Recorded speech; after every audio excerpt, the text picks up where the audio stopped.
Imagine un homme qui travaille dur chaque jour. Il se lève à l'aube, prend les transports bondés, enchaîne les heures dans un travail épuisant, et pourtant, son compte en banque est toujours vide à la fin du mois. Chaque matin, il commence la journée fatigué, chaque soir, il rentre frustré.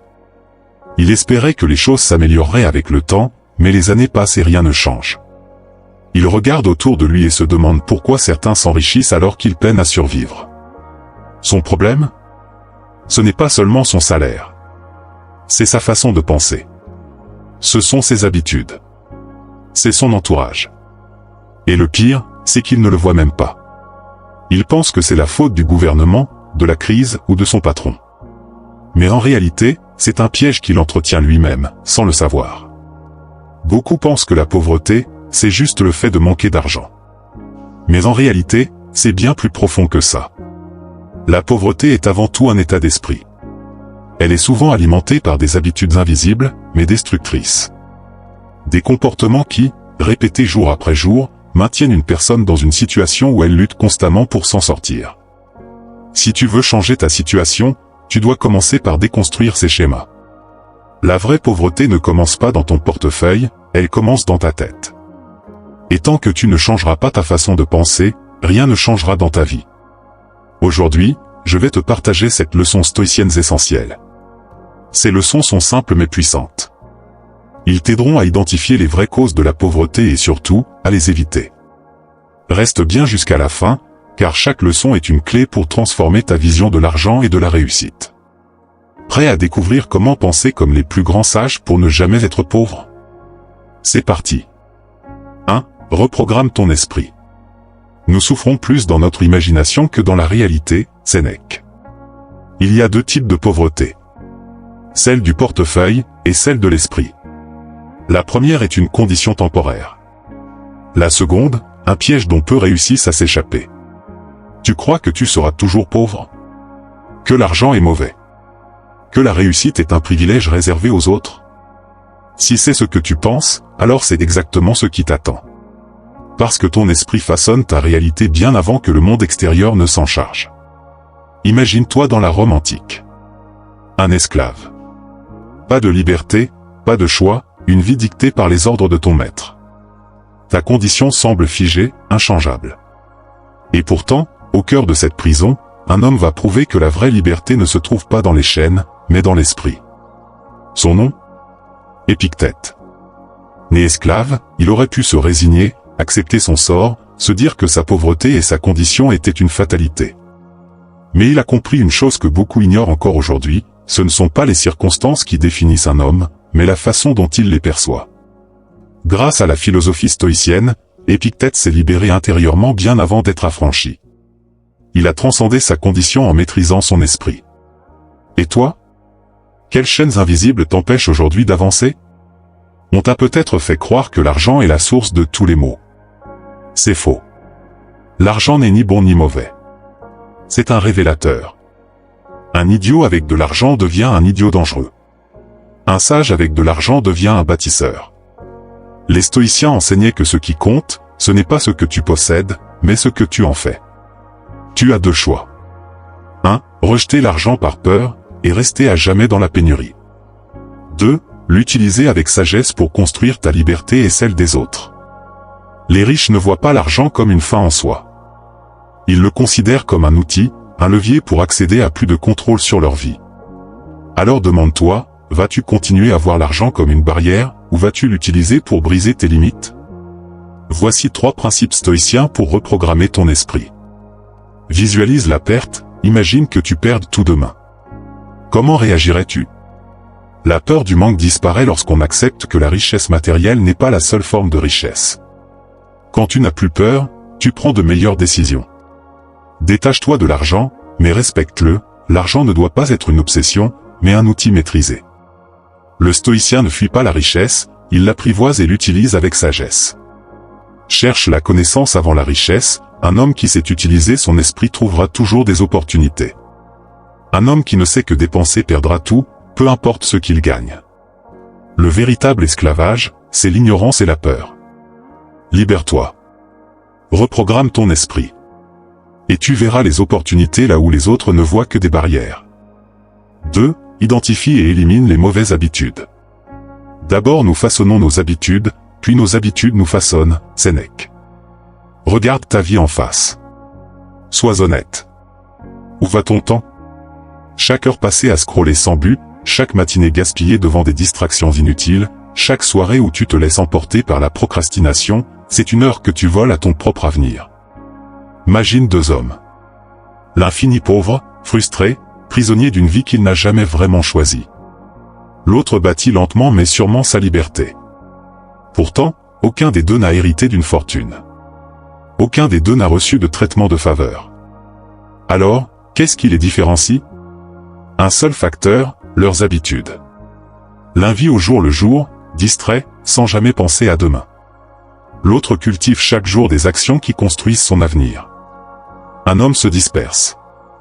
L'autre se discipline. Regarde autour de toi. Observe la différence entre ceux qui réussissent et ceux qui stagnent. Le pauvre scrolle, le riche lit. Le pauvre dépense, le riche investit. Le pauvre réagit, le riche anticipe. Ce n'est ni le talent, ni la chance qui font la différence.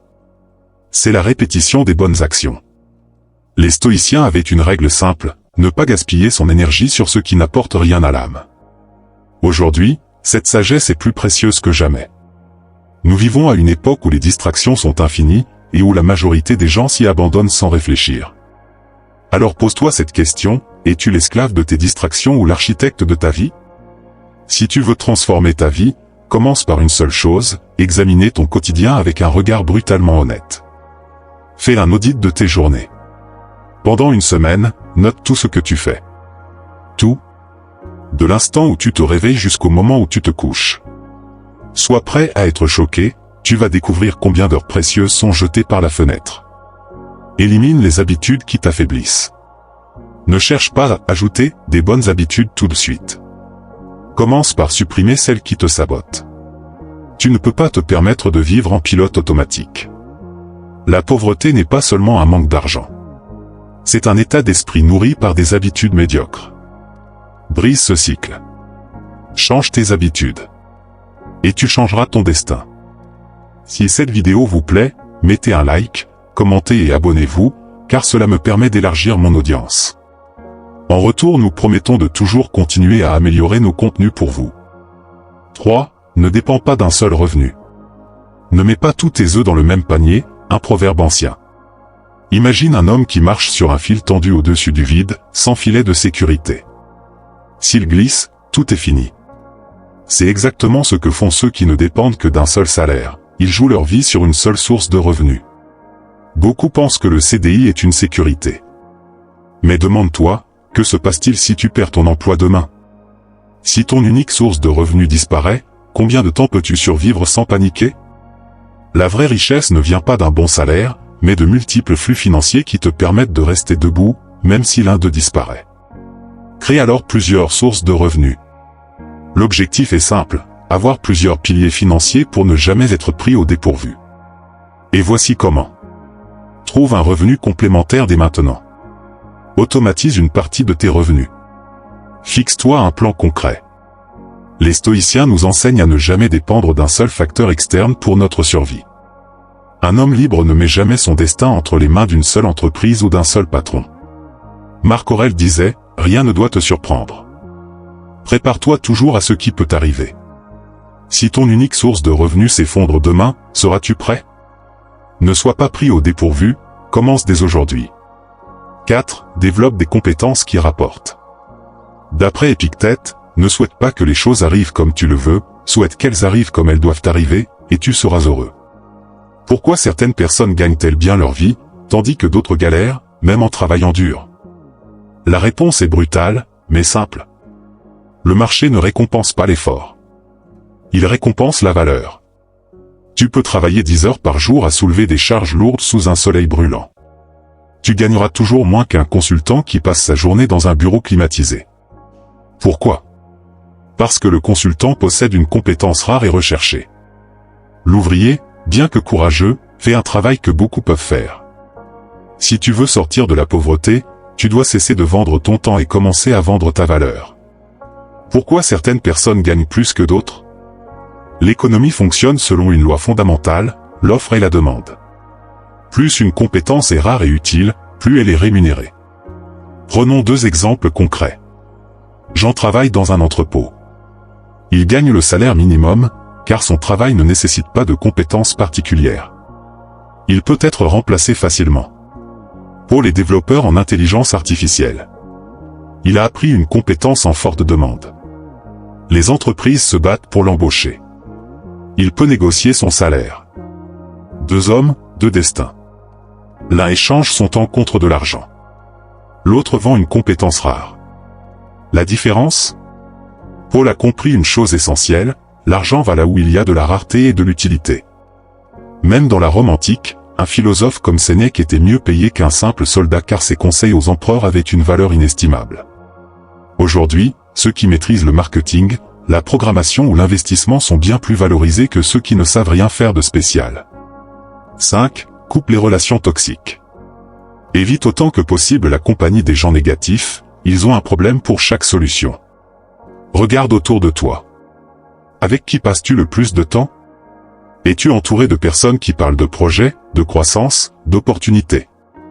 Ou bien ton quotidien est-il un flot incessant de plaintes, de critiques et de fatalisme ? Tu peux lire tous les livres du monde, suivre toutes les formations, travailler jour et nuit. Si ton entourage est toxique, il t'entraînera toujours vers le bas.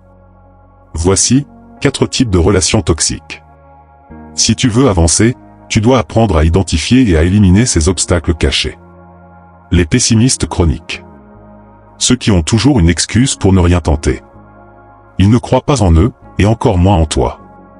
Les envieux. Ceux qui critiquent dès qu'un proche réussit, au lieu d'apprendre de lui. Ils préfèrent voir les autres échouer plutôt que de faire l'effort de progresser. Les victimes perpétuelles. Ceux qui passent leur vie à accuser le monde entier de leurs échecs. Ils veulent que tu écoutes leurs plaintes, pas que tu leur proposes des solutions. Les saboteurs. Ceux qui te font sentir coupable dès que tu veux évoluer. Tu as changé. Tu te prends pour qui ? En réalité, ils ont peur que ta réussite expose leur propre stagnation. Les stoïciens nous enseignent que nous sommes maîtres de notre environnement. Tu ne peux pas éviter complètement ces gens, mais tu peux choisir combien de temps et d'énergie tu leur donnes. Remplace-les par des relations qui te tirent vers le haut. Rejoins des cercles de gens ambitieux. L'environnement est plus fort que la volonté. Si tu es entouré de personnes qui avancent, tu avanceras naturellement. Lis des livres inspirants. Si tu n'as pas encore un entourage qui te pousse vers le haut, commence par les sages d'hier et d'aujourd'hui. Marc Aurèle, Sénèque, Épictète, ce sont des mentors intemporels. Trouve un mentor, même virtuel. Regarde les parcours de ceux qui ont réussi, écoute leurs conseils, absorbe leur mentalité. Sois le premier à donner de la valeur. Tu veux être entouré de personnes inspirantes ? Alors deviens inspirant toi-même. Apporte des idées, du soutien, des conseils constructifs. Sois un moteur, pas un frein. Parle d'opportunités, pas de problèmes. Les stoïciens disaient, « Dis-moi ce que tu lis, et je te dirai qui tu es. » Aujourd'hui, on pourrait dire, « Montre-moi ton entourage, et je te dirai où tu seras dans 5 ans. » 6. Apprends à faire travailler l'argent pour toi. L'argent est un excellent serviteur, mais un terrible maître. Francis Bacon. Imagine 2 hommes. Le premier travail dure toute sa vie, mais à 60 ans, il n'a presque rien de côté. Il doit encore compter sur son salaire ou sa retraite pour survivre. Le second, lui, a pris le temps d'apprendre comment faire travailler l'argent à sa place. Il a investi, il a créé des actifs, et aujourd'hui, son argent génère des revenus sans qu'il ait besoin de travailler activement. La différence entre les deux ? L'un a compris le pouvoir de l'investissement, l'autre non. Les pauvres travaillent pour l'argent. Les riches font travailler leur argent. Si tu veux éviter la pauvreté, tu dois arrêter de simplement échanger ton temps contre de l'argent. Tu dois utiliser l'argent que tu gagnes pour bâtir des actifs qui te rapportent. Alors, mets ton argent au travail. L'objectif est simple, faire en sorte que ton argent génère de l'argent, sans effort constant de ta part. Apprends la règle des 50, 30, 20 pour bien gérer ton argent. Une gestion intelligente de ton argent est essentielle pour investir régulièrement. 50% pour les besoins, loyer, nourriture, factures. 30% pour les plaisirs, voyages, loisirs, restaurants. 20% pour l'épargne et l'investissement. Même si tu gagnes que aujourd'hui, commence à investir un petit montant chaque mois. L'important n'est pas combien tu investis, mais la discipline de le faire sur le long terme. Les stoïciens ne couraient pas après la richesse. Mais ils comprenaient qu'une bonne gestion financière permettait d'être libre et de se consacrer aux choses essentielles. Sénèque disait: la richesse n'est pas d'avoir beaucoup, mais d'avoir peu de besoins. L'objectif n'est pas d'accumuler l'argent pour le plaisir, mais d'en faire un outil qui t'offre la liberté de choisir ta vie. Et enfin 7, comprends que l'argent n'est pas la seule richesse. Un homme riche, ce n'est pas celui qui a beaucoup, mais celui qui a besoin de peu. Sénèque. Imagine un homme qui a réussi financièrement. Il possède une belle voiture, une maison luxueuse, un compte en banque bien rempli. Mais il est seul. Il a sacrifié ses amis, sa famille et sa santé pour bâtir sa fortune. Il ne dort plus sans médicaments, il est constamment stressé, et malgré son argent, il n'a plus goût à rien. D'un autre côté, pense à un sage qui vit simplement, mais qui est entouré de personnes qu'il aime, qui est en paix avec lui-même et qui se lève chaque matin avec un but. Lequel des deux est vraiment riche? L'argent est un excellent outil, mais si tu sacrifies tout pour lui, il devient une prison. Construis alors une richesse globale. Priorise ta santé avant tout. Un esprit fort dans un corps sain. Nourris-toi bien, dors suffisamment et fais de l'exercice. Prends soin de ta santé mentale en évitant le stress inutile. Entoure-toi de relations solides. Sois riche en amitié, pas seulement en argent. Investis du temps dans tes proches, car les relations sincères sont une des plus grandes richesses. Sois présent, écoute, donne de ton temps et de ton énergie aux bonnes personnes. Développe ta sagesse et ton bien-être intérieur. L'homme riche est celui qui se satisfait de peu. Lis, apprends, cherche à comprendre la vie et ses principes. Pratique la gratitude et l'acceptation. Fixe-toi des objectifs qui te rendent fier au-delà de l'argent. L'argent peut t'apporter du confort, mais c'est ta sagesse et ta paix intérieure qui te rendront réellement libre. Les stoïciens ne méprisaient pas l'argent, mais ils savaient qu'il ne devait jamais être une finalité. Sénèque disait: il est pauvre, celui qui a besoin de beaucoup. Le véritable objectif est de vivre une vie équilibrée, où l'argent est un allié, mais jamais un maître. Tout au long de cette vidéo, une vérité essentielle s'est révélée: la pauvreté n'est pas une fatalité, mais une construction. Une somme d'habitudes, de croyances et de choix répétés chaque jour. Ceux qui restent enfermés dans ce cercle ne manquent pas seulement d'argent, ils manquent surtout de vision. Tu as maintenant une alternative. Continuer comme avant, en espérant que quelque chose change par miracle, ou prendre le contrôle, silencieusement, méthodiquement. Pas en rêvant à une richesse instantanée, mais en construisant brique par brique une vie où tu es maître de tes ressources, de ton esprit et de ton avenir. Rappelle-toi, chaque action compte. Le monde appartient à ceux qui prennent des décisions concrètes, pas à ceux qui attendent en se plaignant. Alors, qu'est-ce que tu choisis ?